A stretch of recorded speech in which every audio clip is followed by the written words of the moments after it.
Hello बच्चों, नमस्कार। विराम फिजिक्स क्लास 12 में मैं सभी बच्चों का जो क्लास में है और मेरे वीडियो को अच्छी तरह देखते हैं, मेरे द्वारा दिए गए निर्देशों का पूर्णतया पालन करते हैं। मेरे वो निर्देश हैं नोट्स बनाना और जो मैं न्यूमेरिकल प्रॉब्लम देता हूँ उसको 100% कोशिश करते हैं कि साफ। ओके बेटा, आज जो पार्ट स्टार्ट है फोटो इलेक्ट्रिक इफेक्ट, उस पार्ट में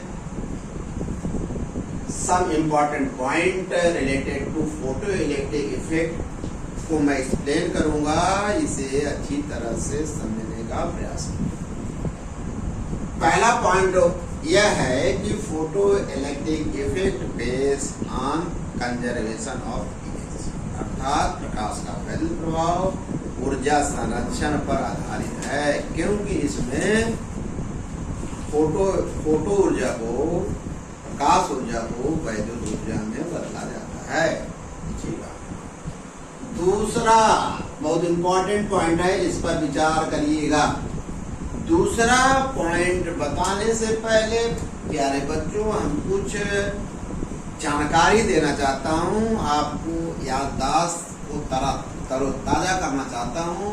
किसी भी मेटल में, धातु में दो प्रकार के इलेक्ट्रॉन होते हैं, एक होते हैं फ्री इलेक्ट्रॉन, दूसरा होता है बाउंड, मुक्त इलेक्ट्रॉन और बाध्य इलेक्ट्रॉन। दोनों का थोड़ा थोड़ा परिचय। मुक्त इलेक्ट्रॉन नाभिक से फ्री होते हैं, नाभिक से बधा जो होता है उसे बाउंड इलेक्ट्रॉन कहते हैं। चलिए, इस पर हमें किसी ध्यान देने का मौका नहीं है, आप जानते हैं। प्यारे बच्चों, जब कोई फोटॉन दोनों की किसी पदार्थ पर गिरता है तो दोनों इलेक्ट्रॉनों से क्रिया करता है। फ्री इलेक्ट्रॉन से भी क्रिया करेगा और किससे करे, अननोन क्रिया करेगा, और बाउंड इलेक्ट्रॉन से करेगा। उन दोनों इलेक्ट्रॉनों में जो फ्री इलेक्ट्रॉन है वो फोटॉन की ऊर्जा को पूर्णतया अब्जॉर्ब नहीं कर पाता, लेकिन बाउंड इलेक्ट्रॉन फोटॉन की ऊर्जा को टोटली अब्जॉर्ब करता है। आप जानते हो आइंस्टीन की थ्योरी जब थी कि जब कोई फोटॉन किसी पदार्थ पर गिरता है तो अपनी संपूर्ण एनर्जी को उस धातु के भीतर उपस्थित इलेक्ट्रॉन को ट्रांसफर कर देता है, स्थानांतरित कर देता है। इसका मतलब किन इलेक्ट्रॉनों को दे रहा है? बाउंड इलेक्ट्रॉनों को दे रहा है, क्योंकि फ्री इलेक्ट्रॉन तो फोटॉन को टोटली अब्जॉर्ब नहीं करता। निष्कर्ष रूप में यह निकला, प्रकाश का वैद्युत प्रभाव किसी धातु से, किसी पदार्थ से तभी होगा जब उस फोटॉन की ऊर्जा, जब वह फोटॉन उस फोटॉन की ऊर्जा बाउंड इलेक्ट्रॉनों द्वारा पूर्णतया अवशोषित कर ली जाए।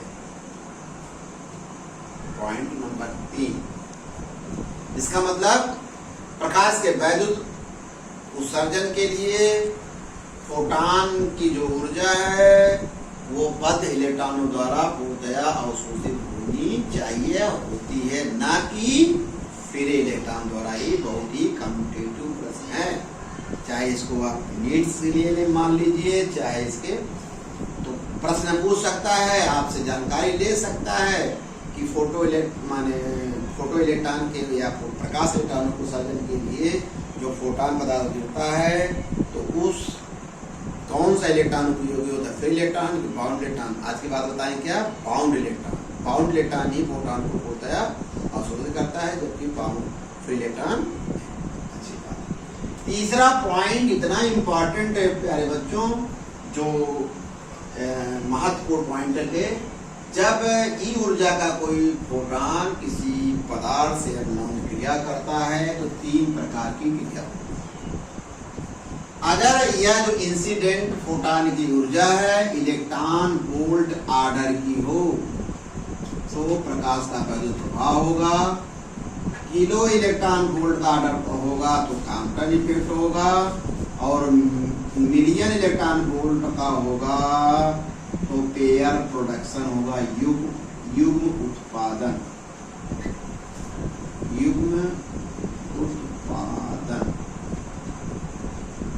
युग उत्पादन होगा। प्यारे बच्चों, नेक्स्ट जो हमारा वीडियो होगा जो आप तक पहुंचेगा, एक छोटा से परिचय हम कॉम्पटन इफेक्ट को बताएंगे और युग उत्पादन के बारे में। आज के बाद आप समझ गए होंगे किसी भी पदार्थ पर अगर इलेक्ट्रॉन वोल्ट का प्रकाश गिर रहा है तभी उस पर उससे क्या निकलेंगे, फोटो इलेक्ट्रॉन निकलेगा, अन्यथा नहीं। कॉम्पटन इफेक्ट में नहीं होगा, कॉम्पटन में अलग चीज है। और अगर आपसे कोई क्रॉस क्वेश्चन कर दे ये किसी पदार्थ पर मिलियन इलेक्ट्रॉन वोल्ट का होगा तो क्या उत्पादन होगा, क्या प्रकाश इलेक्ट्रॉन निकलेंगे, आप कहेंगे नहीं, सिर्फ इलेक्ट्रॉन वोल्ट का होगा। ओके बेटा।